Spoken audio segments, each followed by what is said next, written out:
Now it's time for our weekly energy update with Dan McTeague, President of Canadians for Affordable Energy.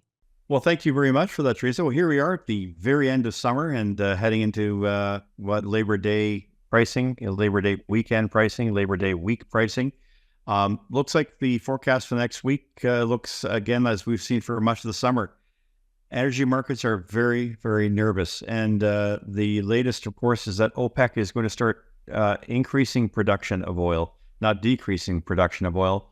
That's why we're seeing oil trading down about $2 a barrel. It started off the morning on Friday at about an increase of about $0.50 a barrel, but now it's down about $2.50 a barrel.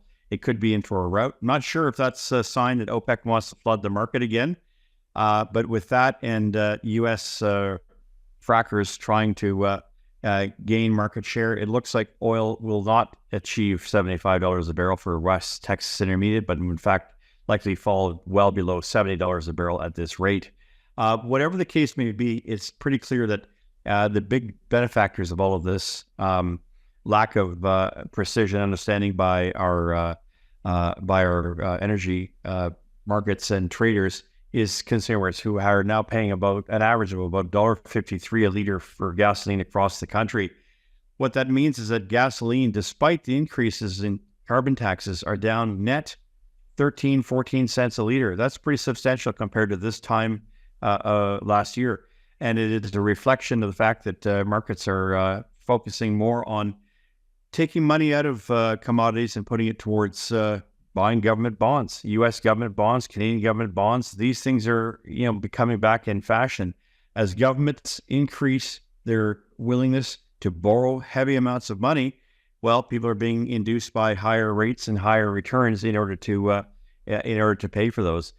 It's a very sad situation that is unfolding across the eastern part of many regions, but of course, right across around the world. We're seeing this both in Europe and in North America, and it may very well be a much larger signal of a looming potential recession, which has me concerned because regardless of the price of gasoline, it tends to be a bit of a benchmark for the global health of the economies. And right now, it would appear that it's very unhealthy. These are prices that are well below what one would expect, considering fundamentals like oil and supply and demand of oil, diesel, and gasoline. It's perhaps one of the main reasons why I think OPEC has finally had decided to throw in the towel. If North American traders want cheap oil and be driven out of the industry as they were back in 2014, 10 years ago, when Saudi Arabia unilaterally moved to flood the market, then so be it. What that really means is that across Canada, we can continue to expect prices to drop. The 173 that you're going to see tomorrow, 174 in Vancouver, will be down to about $1.70 by week's end. That the same for interior BC, down about net 4 cents a liter in this week. I'll say the same for Alberta, trending in the mid $1.40s, likely down to the low $1.40 range for Edmonton, Calgary, and places in between. Saskatchewan, which has stubbornly held prices in the 148, 152 range, look for those to drop 4 cents a liter. In Manitoba, likely about a 3 cent decrease between now and next week. Ontario, which saw prices today, which is Friday, drop to $1.53.9, going back up tomorrow, Saturday, to $1.55.9. Look for them to drop to $1.51, $1.50 by week's end. In Quebec, about 10 cents more, so at $1.60. While the Maritimes will get yet another benefit of a small decrease, probably about 2 to 3 cents a liter this time next week.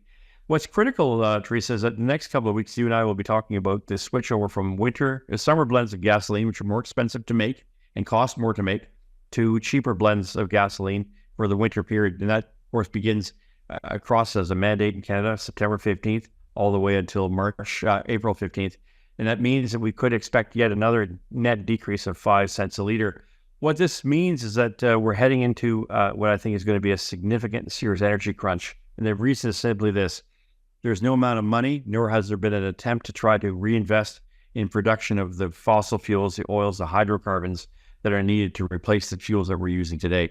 Regardless of whether you drive an EV or not, it still takes fossil fuels to make them.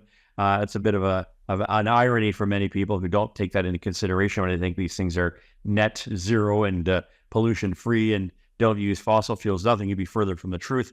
Indeed, the money we've just thrown away at tires, because they're heavier vehicles, they go through tires like nothing. It's one of the disadvantages of EVs is that the maintenance is much higher when it comes to things like that.